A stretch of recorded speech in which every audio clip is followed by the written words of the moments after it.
kirahia NDC Chumvi ya Kongo iliweza kutaarifu kwa viongozi kuhusu kupotea kwa msaada wa wahanga wa mvua ya tarehe 6 Mei iliyoweza kupita mjini Kalemi. Kufatana naye Biaisi Isa Shirake akiwa ni kiongozi makamu jimboni wa NDC Chumvi ya Kongo, usema ya kwamba kamati ambayo ilikuwa ikihusika na ukusanyaji wa wahanga hao hawakuweza kuonesha msaada huo, ni kwamba uliweza kuporwa. Huyo hapa kwenye microphone yake Paul Ilunga Boniface.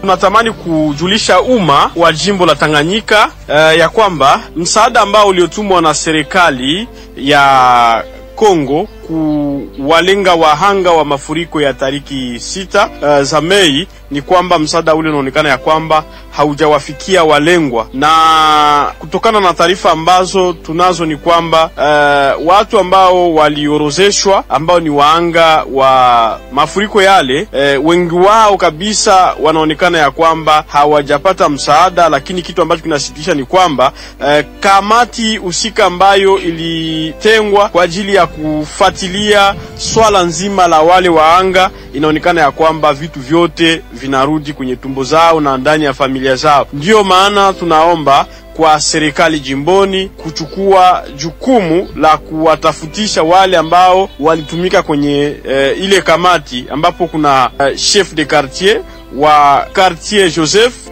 wa debloke wake, kamati usika ambayo ni ya action humanitaire au diva ambayo ilipewa jukumu la kugawanya vitu vile. Kwa kweli wale watu waulizwe ni akina nani ambao walipata msaada ule, maana kutokana na taswira na vitu ambavyo tumezifanya inaonekana wazi wahusika wale ambao walistahili kupata ule msaada mpaka sasa wanaendelea kulia. Wengi ambao walikwenda kulazwa kule wanaonekana ya kwamba hawakupata kitu. Na tukiingia mjini Kalemi ni kwamba karta nyingi zinakuwa zikikumbwa na ukosefu wa maji safi ya Regideso. Ni kama vile kwenye karta Joseph Aveni Kichanga, bomba nyingi huwa hazitoshi maji masafi, na huku kwa kuweza kupata maji ya kutumia familia nzima wanakuwa wakichota kwenye ziwa Tanganyika, huku rahia wanaofia matumizi ya maji haya kwa kuwa yanaweza kusababisha maradhi ya kipindupindu. Tusikilize bwana Jean-Louis Mwilambwe akiwa ni mkahaji wa hapo Kichanga kwenye microphone yake Paul Ilunga Boniface. Sisi hapa Kichanga tunapata matatizo mengi kwa ajili ya maji. Maji yetu ya marobine ya Regideso inakuya labda limoja kusemene au mara mbili, labda hata na isikuya hata msemene yote. Inakuwa ni matatizo kubwa ambayo tuko tunapitia. Watu wanakuwa wanatafuta maji ku Lake Tanganyika na mishimo mbalimbali kunyuma ya Kichanga huko. Inakuwa matatizo katika hii periode ya kolera. Taiza lomba kwa gouvernement yetu afanye nguvu kwa ajili tupate maji, na surtout tunalomba Regideso kwa hii periode tunaanza ya kipwa, itakuwa ni periode ya nguvu sana. Regideso atusaidie kutusukumia maji, afanye nguvu, kwani bila vile itakuwa ni matatizo mengi sana, na kipindupindu inalamuka hii masiku. Tukoona makaa watu wanagonjwa kipindupindu, kolera sana tena sana, na ile yote inatokana kwa ajili ya maji machafu watu kwa wanatumia, na ku Regideso hakuna maji kamilifu. Tunaomba kabisa, ile ni malalamiko tunatosha sisi wakaji wa Kichanga, ili Regideso kupitia gouvernement vile vile waweze kutusukumia maji ya mzuri ya robinet. Munasikiliza Ndenga News kwenye masafa 104.0, radio yenu ya karibu Kabalo, Kalemi, Kongolo, Manono, Moba, Nyunzu na kote Kongo nzima. Hii ndio channel yenu ya habari. Mpango wa kuweza kufuatilia sheria ya nchi ya DRC.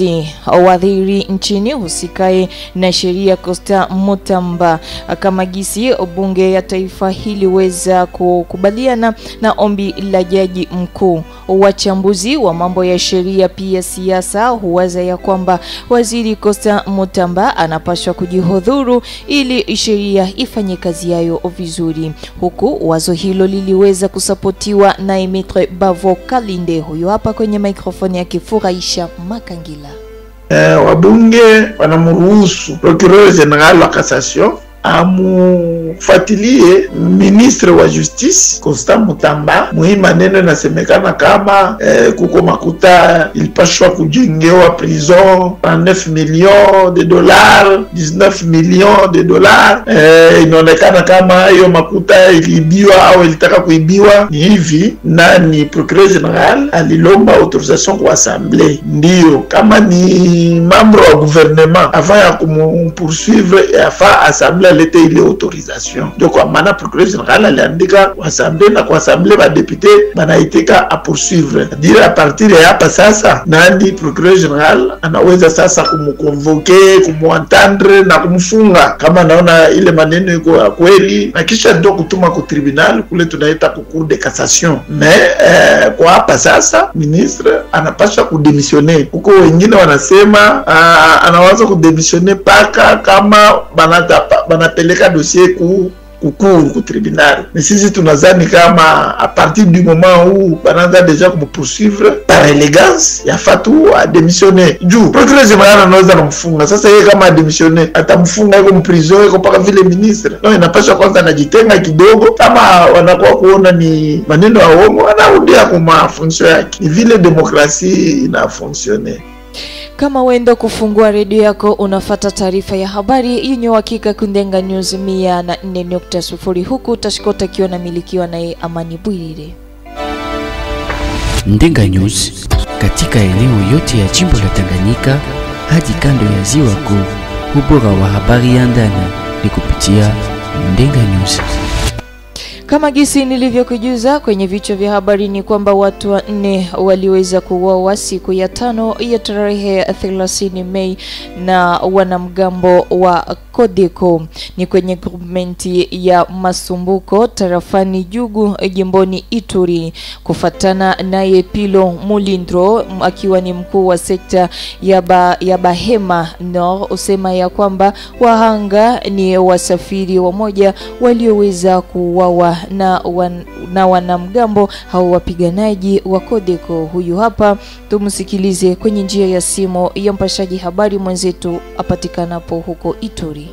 Alienda kuacha nini pa logistique ya lo ile bako na jenga kutoka Korovi mpaka kufika Blukwa Masumbuko. Ile alienda na logistique. Gari alienda na logistique kule Yulu. Na kurudia yabo banapakisa soki pomme de terre pale Koro, asubuhi banatoka banabeba vile ba passager yabo kidogo. Donc kufika Masumbuko ale attaque na véhicule. Bakodeko likuwa pale banakuaka pale souvent. Biko pale souvent. Alors bana attaquer véhicule, ndani ya véhicule banagonga 4 personnes, chauffeur, boy chauffeur na 2 passagers. Banakufa sur place. Pomme de terre yote banakatakata ndani. Alors iko véhicule ipeleka ba logistique ya kama na ONG gani benyi biko na tosa mai toka kukorovi kufika huku. Iko fuso. Mutugare ikingali pale. Babado récupérer. Ba corps njo basa récupérer. Corps ya bunya huku iko ba chauffeur mundandi na boy chauffeur. Maiti ile tarudia huku. Maiti ya 2 personnes ilikuwa ba original ya pale ya Largo. Banasa récupérer inarudia ko Largo. Régiment pana meme 1 km toka pale. Iko regret parce que régiment iko pale proche. Régiment anangalia mie, anangalia taxi, tuko na voisin pale. Sasa yafa bakamate systeme ya kusauve vie ya population. Non na resistance à danger. Bao vile wanayua. Wakati arme ilianja kulia, bao wanaweza kudefendre. Alors mina lomba na babo. Kana amuna ile yafa tuji okipe na zaidi. Parce que ina rendre tension ya ba population mubaya. Hivi yafa kitu ile bao benye bakamata disposition ya kusekirize mambo colonel régiment ko pale. Pia kwenye vichwa vya habari niliweza kukujuza ya kwamba waziri nchini husikaye na haki ya kihutu Bibi Chantal Shambu aliweza kutoa msaada kwa wahanga wa vita, hata wale walioweza kuharibikiwa na nyumba kufatana na maji ya mvua. Sherehe hiyo ya ugawanyaji wa msaada uliweza kufanyika siku ya 5 ya tarehe 30 Mei huko Kilomoni na Kasenga mjini Uvira, na yote hayo yaliweza kufanyika mbele yake gavana Jean-Jacques Porosi. Habari kamili na mwenzetu Françoise Bukoro.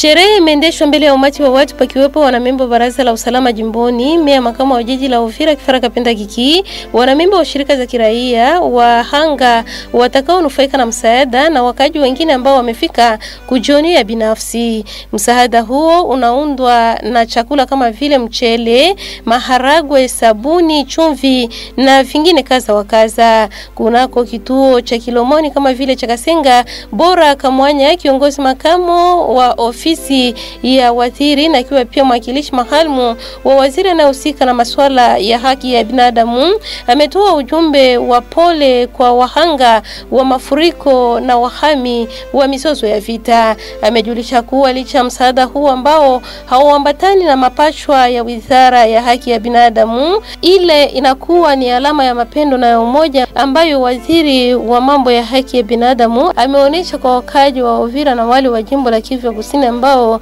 wamekabiliwa na matatizo ya mafuriko ya maji na mizozo ya vita. Liwali wa jimbo la Kivu Kusini Profesa Jean-Jacques Purusi Sadiki amejulisha kuwa msaada huo ni matunda ya utetezi ambao ameuendesha siku zilizopita mjini Kinshasa. Amejulisha pia ujio pa Uvira siku zijazo ya waziri anayehusika na masuala ya kiutu ambaye atafika pia kusaidia wahanga wa mafuriko ya maji na wahami wa mizozo ya vita ambao wanaishi katika hali duni.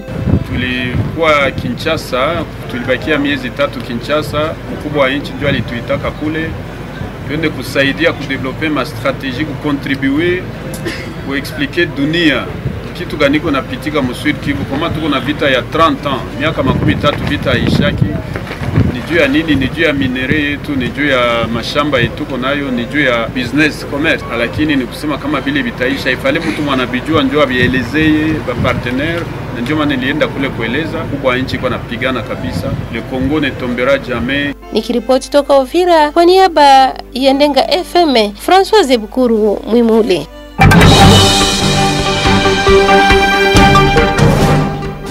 Tukujuze kuwa hapa ndo mwisho wa taarifa ya habari kwa lugha ya Kiswahili. Msomaji wako ilikuwa ni Evadresi Gislene Adewilo, huku Tashkota ilikuwa inamilikiwa na Amani Bwirire. Asante kwa timu nzima ya kuweza kutusaidia kuwafikishia taarifa hii, huku mwandishi akiwa Paul Ilunga Boniface chini uongozi wake Furahisha Makangira Zabulon. Alamsiki.